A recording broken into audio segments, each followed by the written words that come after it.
Deus não habita em templos feitos por mãos de homens. O prédio onde nós nos reunimos é apenas um local de reunião. Mas, por exemplo, se agora o prédio onde a igreja aqui de Porã, a igreja, o Brasil para Cristo aqui de Porã se reúne agora, está vazio, então Deus não está lá. Deus não está lá no prédio, o Espírito Santo não está lá no prédio. O Espírito Santo só vai estar lá quando a igreja se reunir lá. Quando os irmãos, quando nós estivermos cultuando a Deus lá, então ele vai estar lá em nós, por causa de nós. Quando nós saímos de lá, ele vem conosco, porque o Espírito Santo habita hoje na vida das pessoas que têm Jesus como Salvador e Senhor. Então podemos dizer que a arca, ela hoje é representada pela igreja. E por que Deus então manda se você chega se nós chegássemos diante da arca e olhássemos aquele barco enorme, ninguém ia prestar atenção nas proteções que Noé colocou nos buracos, que era esse produto, esse piche, esse produto que foi usado na época. Não sei exatamente qual era a matéria-prima que Noé tinha à disposição, mas ele usou algo que tampava todos os buracos, para que não houvesse nenhuma chance de haver infiltração. Mas ninguém ia prestar atenção no piche, ninguém ia prestar atenção e ninguém ia ser ou ter a sua visão atraído pelos detalhes que tampavam os buracos da arca.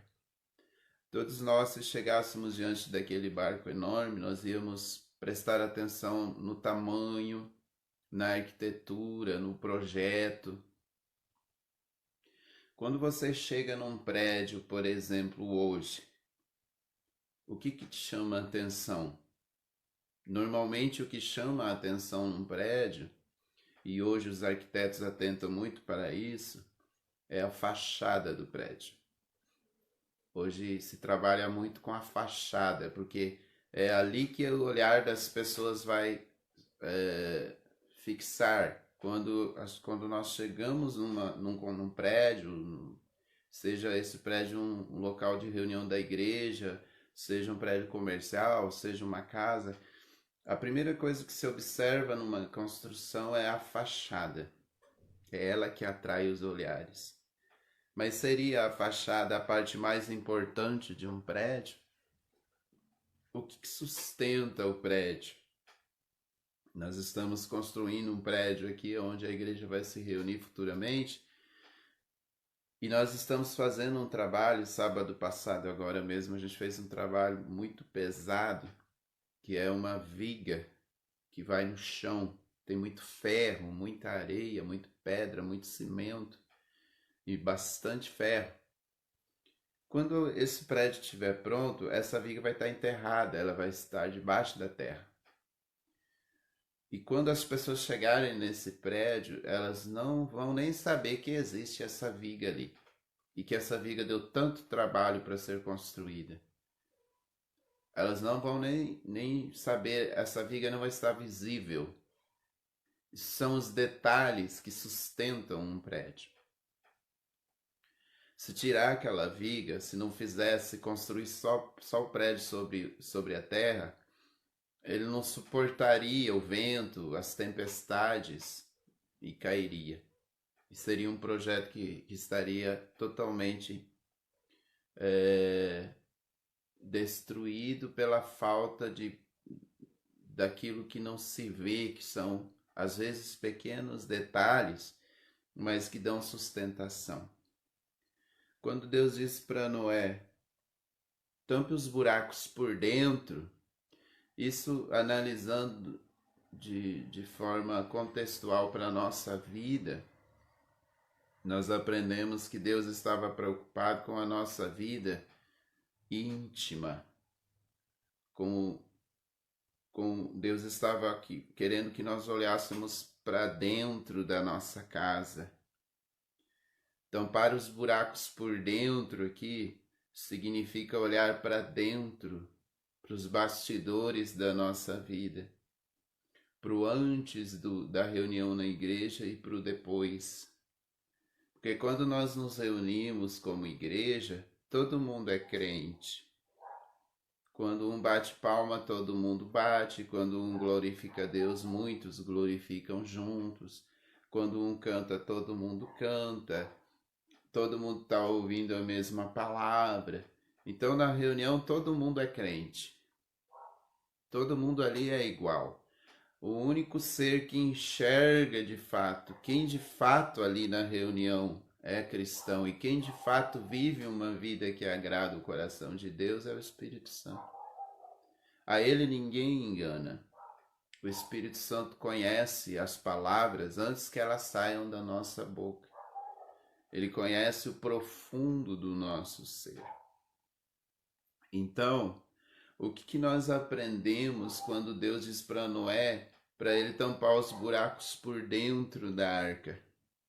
Ele estava falando ali de uma visão interna. Ele estava falando de nós olharmos para a nossa família, para o nosso casamento, para os nossos filhos.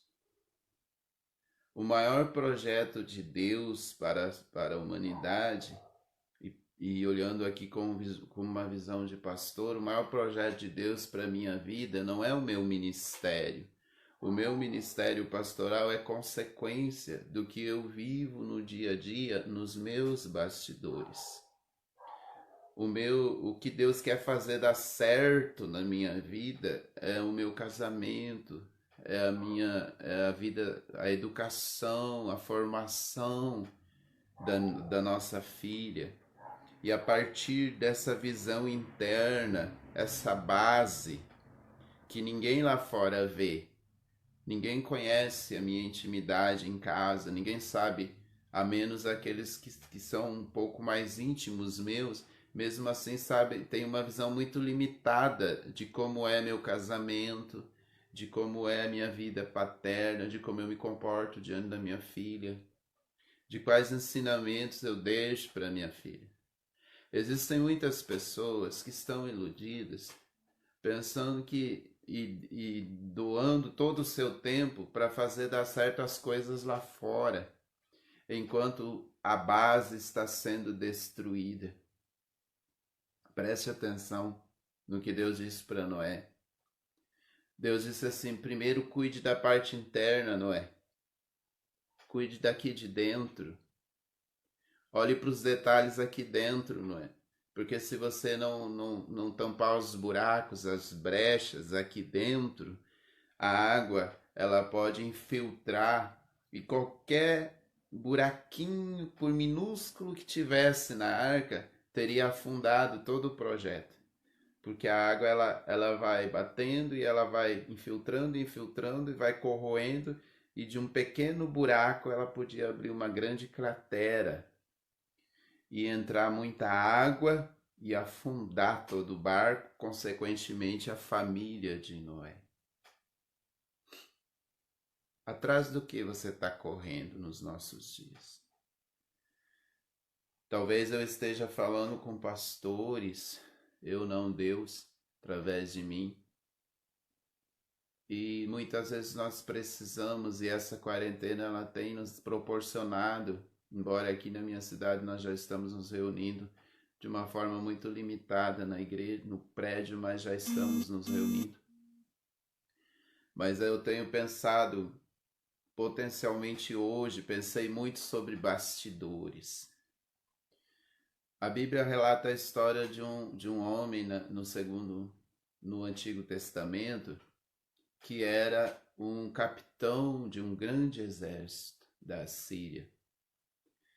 Mas esse homem, diante dos seus comandados, diante dos seus soldados, ele era tido em alta consideração, que era Naamã. Naamã era um guerreiro espetacular, segundo se pode entender pela palavra, porque ele era um homem muito honrado diante dos seus comandantes e diante também dos seus comandados. Mas a Bíblia diz que Naamã era honrado lá fora, mas dentro de casa ele era leproso. A família de Naamã sabia que ele era um homem leproso. Quantos de nós poderíamos ter um ministério, uma influência de Deus na sociedade muito maior se atentássemos um pouco mais para os detalhes da nossa vida, para os pequenos detalhes, porque Deus diz: tampe todo o buraco que tiver. Então dá para se entender que Noé e sua família foram tampando todos os pequenos buracos que tinham por dentro da arca. Não ficou nem um buraquinho, nem nada por onde pudesse ter infiltração. E depois eles fizeram todo esse processo novamente por fora, porque Deus disse: façam isso por dentro e por fora. Então, quando Deus fala da parte interna da arca, para a nossa vida de hoje, está falando de como está a nossa vida dentro de nossa casa, de como está a nossa família, de como estão nossos filhos, de como está nosso casamento, de como está a nossa intimidade com Deus, de como está a nossa vida de oração. Para Deus, o que importa não é quanto de dinheiro nós conseguimos ganhar no dia, não é quantas conquistas financeiras nós tivemos durante o dia. Para Deus, o que importa não é quantas pessoas nós conseguimos